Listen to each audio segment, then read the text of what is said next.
Fl-isfond li din il-ġimgħa jiġi ċelebrat il-Jum Dinji għad-Diżabilità, il-Ministru għall-Inklużjoni u l-Volontarjat Giulia Farrugia żaret residenza li tinsab fi triq Mary Carter fil-Fgura, fejn bħalissa jgħixu 3 nisa b'diżabilità bl-appoġġ tal-Aġenzija Support u Support Workers. It-tlet residenti Marian, Yvette u Shania għandhom bżonnijiet u interessi differenti iżda minkejja dan jikkumplementaw lil xulxin b'mod naturali u jikkollaboraw biex jieħdu deċiżjonijiet dwar ħajjithom ta' kuljum.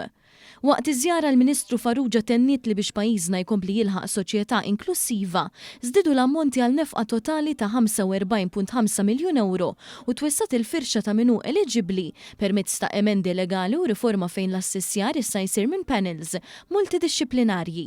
Il-Kap Eżekuttiv ta' Aġenzija Support Oliver Scicluna aċċenna fuq kif kull persuna b'diżabilità għandha livell ta' support u bżonnijiet differenti waqt li hu rifless fil-pjan individwalizzat li jinħoloq għal kull persuna. Naraw modelli differenti biex naraw li persuna b'diżabilità tgħix b'mod autonomu u tgħix indipendenti. Fil-fatt l-Aġenzija tiġà mxiet li għandha minn persuni li qed jgħixu fuq dan il-livell, jgħixu f'lokalitajiet differenti fid-dar tagħhom, bl-assistenza ovvjament li għandhom bżonn.